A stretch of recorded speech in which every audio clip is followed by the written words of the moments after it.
पार्वती जी के मन में भाग गया तपस्या करनी चाहिए, तो पार्वती माता तपस्या करने गई। सप्तऋषि आए, सब ऋषि आए, तप का प्रभाव बड़ा अद्भुत, सबने समझाया लेकिन नहीं मानी। पार्वती भी बोली चाहे तुम जितनी परीक्षा ले लो। सप्तऋषियों ने समझाया भोले बाबा के चक्कर में मत पड़ो, विवाह के लिए विवाह करना हो तो हमें बताओ, हम तुम्हारी शादी बढ़िया विष्णु भगवान से करवा देंगे। तो पार्वती मैया बोली या तो मैं विवाह करूंगी तो भोले बाबा के साथ, वरना कुंवारी ही रहूंगी। सप्तऋषि समझ गए कि बिना भोले बाबा से कनेक्शन जुड़े इन्हें मानने वाली। भोले बाबा को बताया बाबा तुम्हारे नाम की लंबी तपस्या चल रही।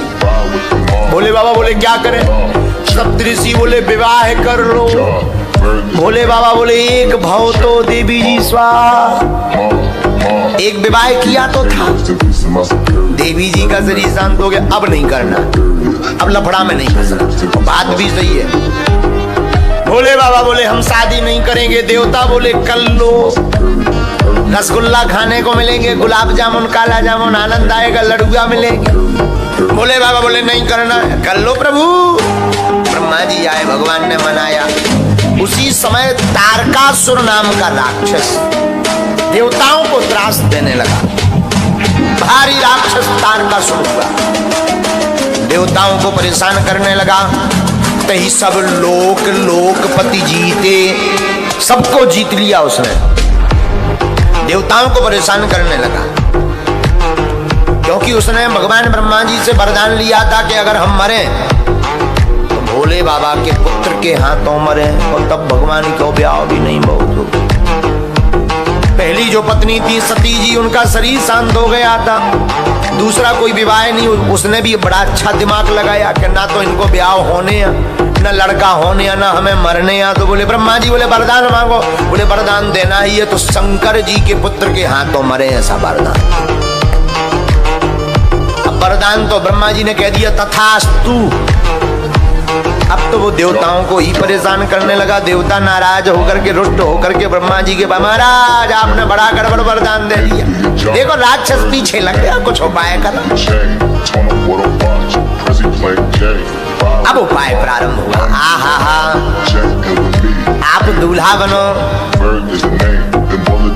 भोले बाबा से कहा आप दूल्हा बनो। कामदेव को यहाँ पर भोले बाबा ने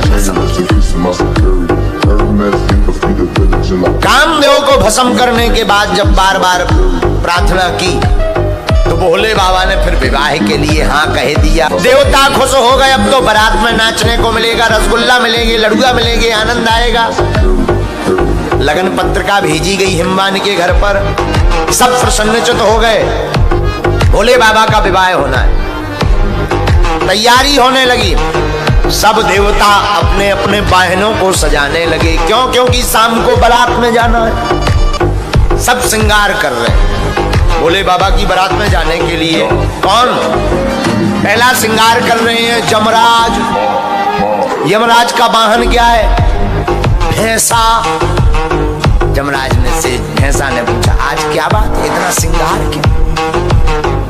यमराज ने कहा तुम्हें पता नहीं, आज भोलेनाथ की शादी है, आज भोले बाबा की शादी है। इधर यमराज स्नान करवा रहा, ऊपर इंद्र का वाहन क्या है? ऐरावत हाथी। ऐरावत हाथी का रंग कैसा होता है? सफेद, एकदम श्वेत। ऐरावत हाथी का कलर होता है श्वेत, व्हाइट। उसको श्रृंगार कर रहा।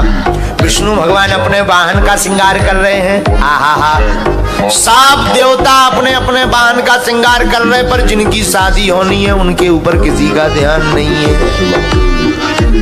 भोले बाबा ज्यों के त्यों कैलाश पर्वत पर बैठे, शाम का समय होने वाला, बारात कुछ देर में जाने वाली। सब नंदी भृंगी श्रृंगी आपस में बोले ये बताओ दूल्हे राजा तैयार नहीं है। जिसकी शादी होनी वो तो तैयार नहीं है। तैयार करो, श्रृंगार करो,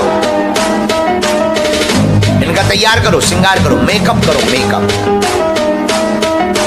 अब सब तैयार होने लगे तो भोले बाबा से भी कहा बाबा आपका मेकअप होगा। क्यों? शादी है। किसकी?